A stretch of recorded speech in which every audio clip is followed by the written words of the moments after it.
축구를 생각하고 봅니다.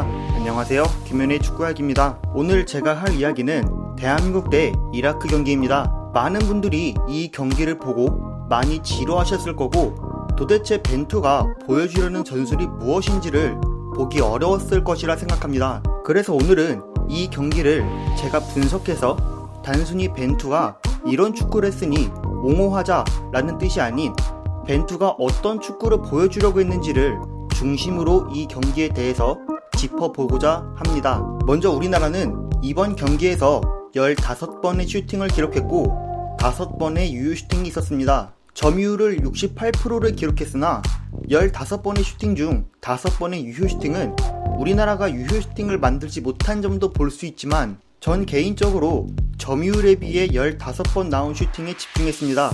어떻게 보면 절반 이상의 점유율을 가져온 경기에서 15번의 슈팅은 점유율은 많이 가져왔지만 우리가 슈팅할 기회는 많이 가져오지 못했다고 볼 수 있습니다. 이 외에 선수들의 터치 수도 황인범과 김영권, 김민재의 볼 터치 수가 많았고, 공격수들은 손흥민을 제외해 송민규와 황의조의 볼 터치 수를 합쳐도 50번 아래인 점은 우리나라가 빌드업 과정을 후방에서 중원으로는 크게 무리 없이 갔지만 마지막 파이널 서드 안으로 진입했을 때 가져가는 슈팅 찬스나 페널티 박스 근처에서 슈팅 찬스를 많이 만들지 못했다는 것을 의미하고 있습니다. 그래서 1차적으로 경기 세부 스탯만 봤을 때 경기의 지루함을 느낄 수 있었는데요. 이어서 2차적으로 전술에 대해서 짚어보도록 하겠습니다. 우리나라는 이번 경기에서도 1-4-1-4-1 포메이션을 준비했습니다. 이는 우리나라가 그동안 준비하고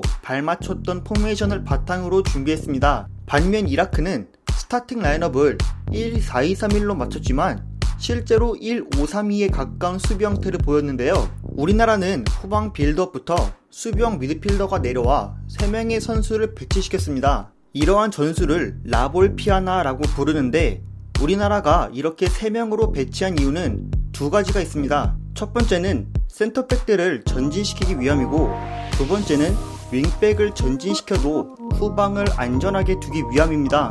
손준호가 밑으로 내려와 후방을 지켜준다면 후방은 안정적으로 여유를 가질 수 있게 되고, 센터백들이 전진하면서 상대 진영에서 숫자 싸움에 유리할 수 있게 만들어줍니다. 그러나 이라크는 우리나라의 후방 빌드업부터 숫자 싸움에서 크게 밀리지 않도록 했는데요. 후방에 있는 선수가 볼을 잡으면 2명의 선수가 앞쪽에 위치하지만 볼이 미드필더나 측면으로 이동하게 되면 투톱 중 1명은 밑으로 내려가 가운데 자리를 채우고 4명의 선수가 한 라인을 형성하게 되는데요. 이렇게 5백과 앞에 4명의 선수가 위치하게 되면 윙백들을 활용하는 우리나라 선수들의 넓은 포지셔닝을 견제할 수 있게 되고, 앞선에서는 손흥민과 송민규의 안쪽으로 좁히는 포지셔닝, 그리고 우리나라의 세부적인 움직임을 같이 견제할 수 있는 진영이 형성됐습니다. 이런 상황 속에서 우리나라가 보였던 공격 패턴은 지난 경기들과 크게 다르지 않았습니다. 상대가 밀집 수비를 펼치는 상황 속에서 김영권이나 김민재가 전진하고 윙백은 넓게 위치하고 손흥민과 송민규는 안쪽으로 좁혀 하프 스페이스라는 공간에 포지셔닝을 잡을 때, 황인범은 좌측에서, 이재성은 우측에서 가운데로 들어가는 움직임을 보이거나, 손흥민이나 송민규가 하프 스페이스에서 내려오거나 양옆으로 움직여 가운데에서 하프 스페이스 공간으로 들어가면서 3자 패스 패턴을 활용해 파이널 서드 안으로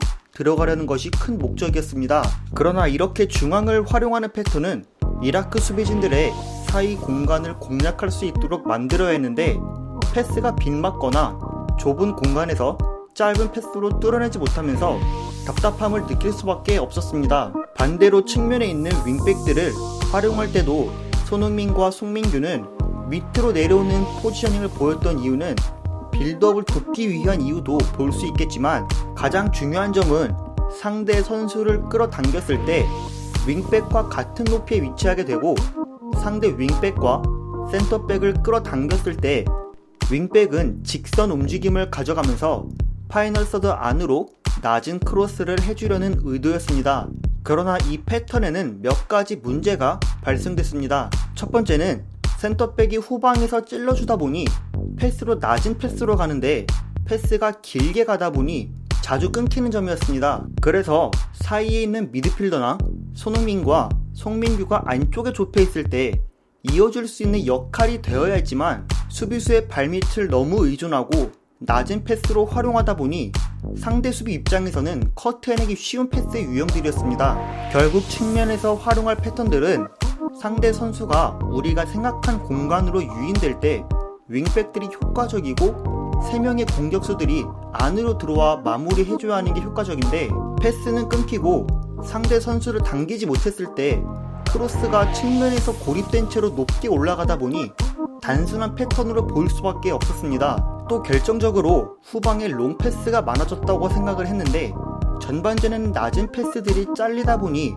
후반전에 롱패스를 활용하려는 게 아니었나 싶었습니다. 후반전에는 손준호 대신 남태희가 들어왔는데요. 이 교체 변화는 전반전의 양쪽 하프 스페이스를 황인범, 이재성, 손흥민, 송민규가 연쇄 움직임을 통해 활용했다면 후반전에는 손흥민, 남태희, 이재성이 하프 스페이스를 활용하되 고정적으로 하프 스페이스에 위치해 후방에서 하프 스페이스로 패스해 줄 수 있는 선택지를 만들어주려는 의도로 보입니다. 전반전에도 하프 스페이스 공간은 최대한 점유했지만 이라크 수비진들이 하프 스페이스 공간을 가만히 지킬 수 있도록 둔 경우가 더 많았기 때문에 하프 스페이스에 위치했던 선수를 바깥쪽으로 이동하면서 상대 선수를 끌고 내려가면 윙백은 역시 침투하면서 앞, 뒤로 이라크 선수들의 이동 동선을 가져가게 만들면서 하프 스페이스에서 넓게 가져가려는 움직임이었습니다.